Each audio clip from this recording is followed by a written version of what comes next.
Hi friends, welcome to Achuma'S kitchen. இன்னைக்கு வீடியோலயும் நம்ம cook with Comali special recipe தாங்க பார்க்க போறோம். அது வந்து இந்த வாரம் கிரேஸ் மேடம் பண்ண வெண்டைக்காய் துவையல், வெண்டைக்காய் சட்னி. அதுதான் வந்துட்டு நம்ம இன்னைக்கு பார்க்க போறோம். ஓகே, அதுக்கு வந்துட்டு இங்க 100 கிராம் வந்துட்டு வெண்டைக்காய் எடுத்து வாஷ் பண்ணிட்டு தண்ணி சுத்தமா இல்லாம தொடச்சு எடுத்துக்கோங்க. இந்த மாதிரி சின்ன சின்ன பீஸா கட் பண்ணி எடுத்துக்கோங்க. ஃபர்ஸ்ட் ஒரு கடாய் வச்சிட்டு கொஞ்சமா ஆயில் சேர்த்துக்கோங்க, ஒரு 2 ஸ்பூன் அளவுக்கு. எண்ணெய் காஞ்சதும் அரை ஸ்பூனுக்கு ஜீரகம்,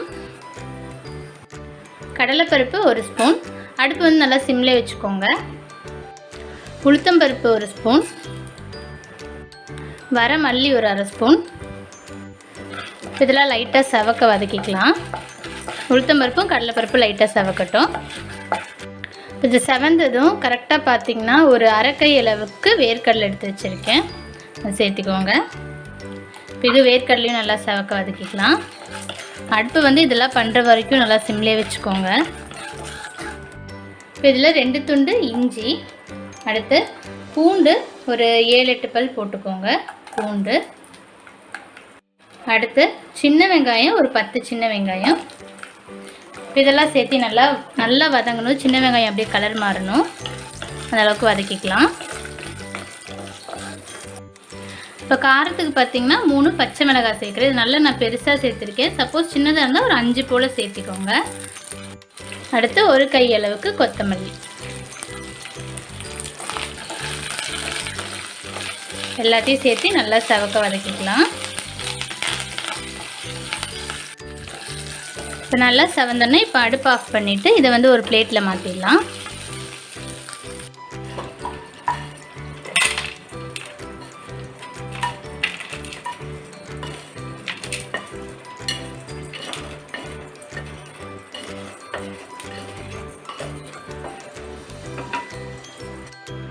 இப்போ இது நல்லா ஆறட்டும், அதுக்குள்ளே நம்ம வெண்டைக்காய் வதக்கிடலாம்.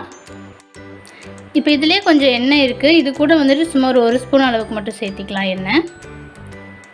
இப்போ நம்ம கட் பண்ணி வச்சுருக்க வெண்டைக்காய் சேர்த்திடலாம்.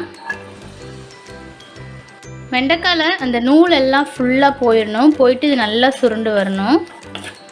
உங்களுக்கு அப்போ தான் வந்து அந்த சட்னி வந்து வழுவழுன்னு இருக்காது. நல்லா அந்த வழுவழுப்பு போக வதக்கிக்கோங்க. ஒரு 1/4 ஸ்பூன் அளவுக்கு உப்பு சேர்த்திக்கலாம், அப்போ சீக்கிரமாக பார்த்திங்கன்னா அந்த வழுவழுப்பு போகும்.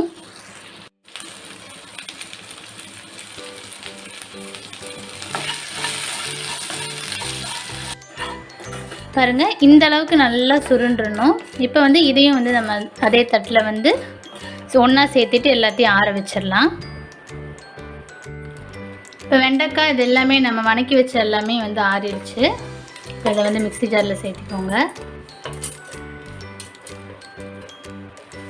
காரம் வந்து அவங்கவுங்களுக்கு இஷ்டப்பட்ட மாதிரி சேர்த்துக்கிட்டா போதும். நான் 3 பச்சை மிளகாய் போட்டிருக்கேன். நல்ல காரம் சாப்பிட்றவங்க இன்னும் கூட சேர்த்திக்கலாம்.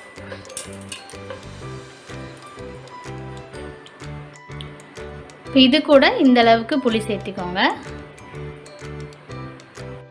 அடுத்து உப்பு தேவையான அளவு. ஆல்ரெடி வந்து வெண்டைக்காய் வதக்கும் போது கொஞ்சம் சேர்த்திருக்கோம், அதனால் பார்த்து சேர்த்திக்கோங்க. இதை நல்லா பேஸ்ட்டாக அரைச்சிட்டு வந்துடலாம். பாருங்கள், அரைச்சாச்சு. உங்களுக்கு சப்போஸ் வாட்டரியாக வேணும்னா இன்னும் கொஞ்சம் தண்ணி சேர்த்து மிக்ஸ் பண்ணிக்கோங்க. இப்போ வந்து இதை வந்து தாளித்து கொட்டிடலாம். தாளிக்கிறதுக்கு ஒரு கடாயில் 1 ஸ்பூன் அளவுக்கு எண்ணெய் சேர்த்திக்கோங்க. எண்ணெய் காஞ்சதும் அரை ஸ்பூனுக்கு கடுகு. கடுகு வெடிச்சோன்னா 4 சின்ன வெங்காயம், அடுத்து 3 வரமிளகாய், கொஞ்சமாக கருவேப்பிலை.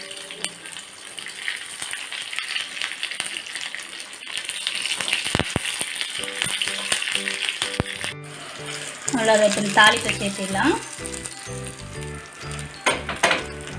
அவ்வளோதான், சூப்பராக நம்மளோட வெண்டைக்காய் துவையல் ரெடி ஆகிடுச்சு. இது வந்து சாதத்துக்கு, தோசைக்கு, இட்லிக்கு எல்லாமே சூப்பராக இருக்கும். எம்மியாக இருக்குது. இது வரைக்கும் யாருமே ட்ரை பண்ணாதது. குக் வித் கோமாளி இந்த வாரம் பார்த்தவங்களுக்குலாம் தெரியும். பட் சாரே வந்து சொன்னார் யூடியூப் சேனலில் ட்ரை பண்ணுவாங்க அப்படின்னு சொல்லிட்டு. அந்தளவுக்கு வந்துட்டு இன்னோவேட்டிவாக இருந்ததுன்னு எல்லாருமே பாராட்டின ஒரு ரெசிபி நம்ம இன்றைக்கி பண்ணியிருக்கோம். கிரேஸ் மேடம் நமக்கு சொல்லி கொடுத்துருக்காங்க. இது எப்படி இருக்குதுன்னு சொல்லி நீங்களும் ட்ரை பண்ணி பாருங்கள். ட்ரை பண்ணி பார்த்துட்டு உங்கள் கமெண்ட்ஸ் அண்ட் ஃபீட்பேக் சொல்லுங்கள். மறக்காமல் லைக், ஷேர் அண்ட் சப்ஸ்கிரைப் பண்ணுங்கள். தேங்க்யூ.